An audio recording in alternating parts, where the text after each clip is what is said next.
I don't look like a nut with my little Luminous-Landscape hat on, do I? I kind of like it.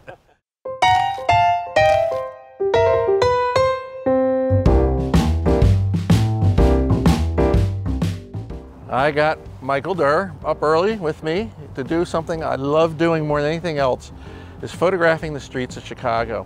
It's about the architecture, it's about the people on the streets, it's about a lot of geometry, it's about the close-ups, it's about the abstracts.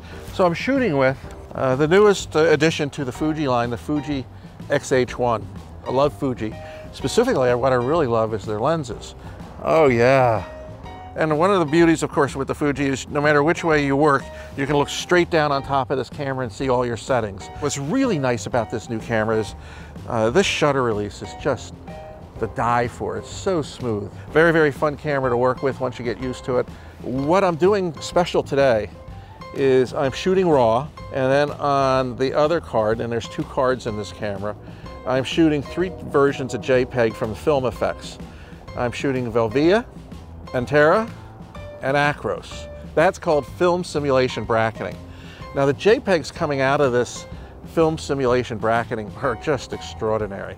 You know, I most likely will work many of the images with the RAWs, but I do like to see what comes out, and it's quite interesting how this all works. God, this is so much fun. There's just so much to shoot here. So this is the Pack Safe, and it's a small convenient bag. We've done a review on it on the site, and I'll put links in the article for you. It's a very light little thing to work with, and it's comfortable to sling over my shoulder, and it allows me to do quick changes when needed in the field. So it has a beautiful shoulder strap, and it's actually one of these shoulder straps that have steel cables in it so that some guy can't run up to the street with a scissors or a knife and try to slice it away from you. It's mainly made for a lot of travelers. I have with me 2 other lenses. I have the Fuji 16-55, which is like a 24-70, and I have the big monster, the 100-400, which is a 150 to around 580 or so. The Fuji zoom lenses are so good, so if you consider I've got a 10-24, 24-70, and a 100-400, I'm shooting anywhere from super wide angle to really long telephoto, and I'm not using a tripod. My modus of operandi is auto ISO, set the shutter speed to where I want to see the shutter speed, adjust my f-stop, and let auto ISO keep up with it. I'm really liking the new XH1 because it does have IBS in it, in-body image stabilization, and it seems to be doing a great job. For a photographer, I think the camera is excellent. We're going to go photograph a few other things, and we're going to be looking for the picture in the picture, and let's do some more photography.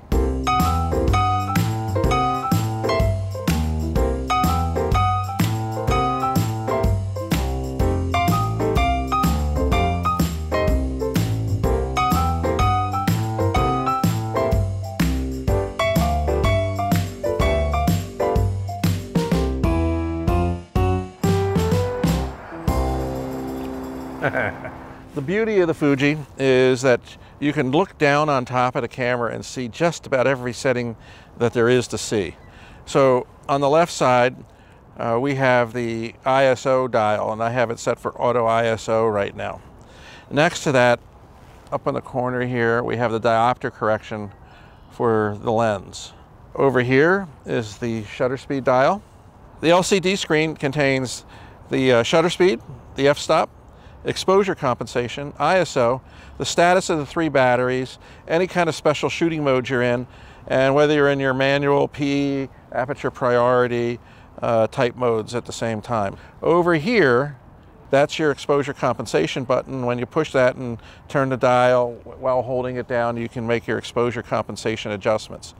On the XT2, that dial used to sit right here, and you could do it with your thumb. Some people have been critical about the removal of that dial and putting this screen in here, but quite frankly, once I got the hang of it, I had no problem pushing my finger here and making the exposure compensation that's needed. And over on this side, you have the drive modes. So I have it on bracket because I'm shooting bracket, but you have continuous low, continuous high, continuous medium speed. You have single, you have advanced, and then you've got your panorama settings. And at the very end, you have the little movie camera for doing video. I got a play button up here, auto exposure lock, rear focus button, which everybody's enjoyed. What I really love here is the joystick, so I can move my focus points around. And so as I'm actually composing, I can move the focus points around. The menu button, which has a lot of auxiliary buttons along the side there, which are quite nice, works out nice. Down here we have a normal and a boost. So I usually keep it on normal because I get better battery power, but if I'm shooting something high speed and want to go up to around 14 frames per second, I can just put it on boost and work that way. There's both an electronic shutter and a mechanical shutter in the camera. That's kind of nice to have, works quite well.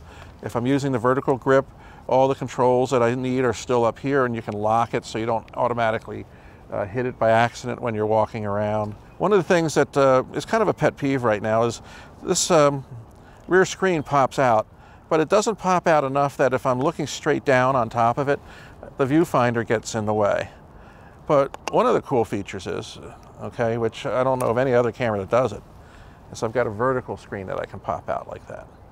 And I find that really handy for doing verticals or people pictures, or if I have it on the tripod and I kind of want to, look down and from a lower angle, I don't have to bend down and look through the viewfinder. So that's kind of a nice little feature. So that you don't have to deep dive into the menus, there is a quick menu that pops up, and this will allow you to scroll around, pick a particular setting and do a quick setting. And this is completely customizable. So you can put together whatever settings you want in here that you want to access at any particular time. Plus, all these buttons are custom function buttons, and there's a really clever menu system to assign custom functions to those buttons. It's a pretty versatile professional camera. There you have it. Let's get back to doing some shooting. One of the things we're going to do now is we're going to be looking for the tight shots in these metal structures up here that play very, very nicely. A lot of the reflections. Plus, you'll see that the chairs in the arena here will give us an opportunity to do a little bit of fun with some abstract-y kind of pictures.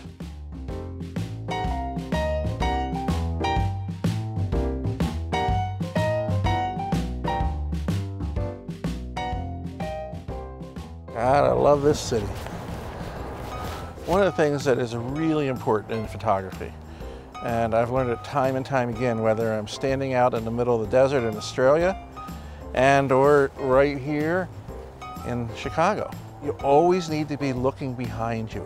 We get so infatuated with a scene in front of us and all the elements that it has that we forget to look backwards. And when I'm looking backwards here, number one, I see the beam, which we just photographed, kind of hidden behind a wall here.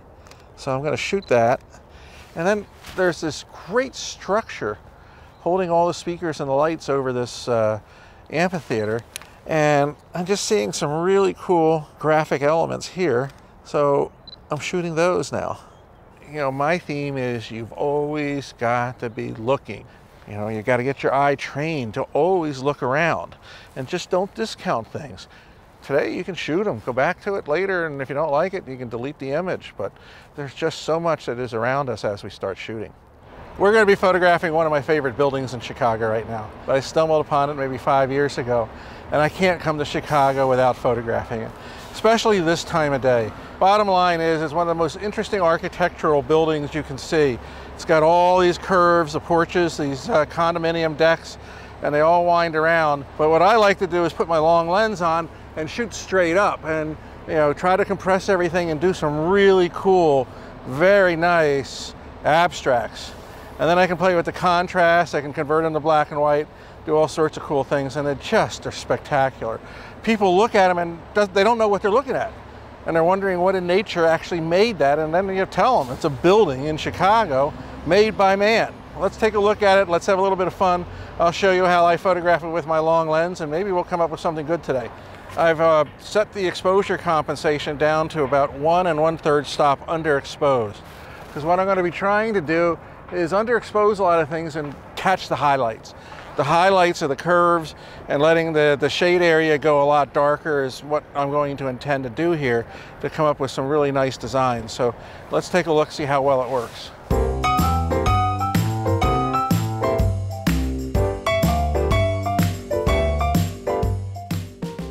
Who thought of designing this thing? Mission accomplished. Bingo. When you go out for your photo walks, it's really important that you go out with open eyes, open mind, and you be looking at everything.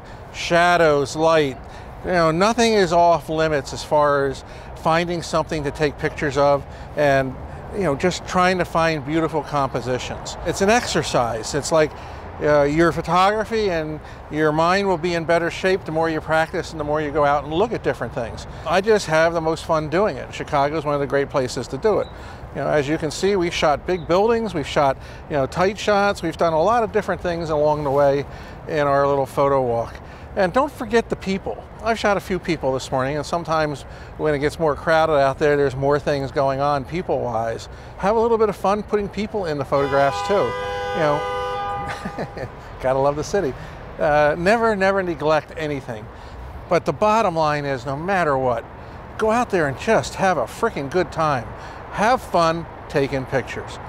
This is Kevin Raber in Chicago. I'll see you on the Luminous-Landscape.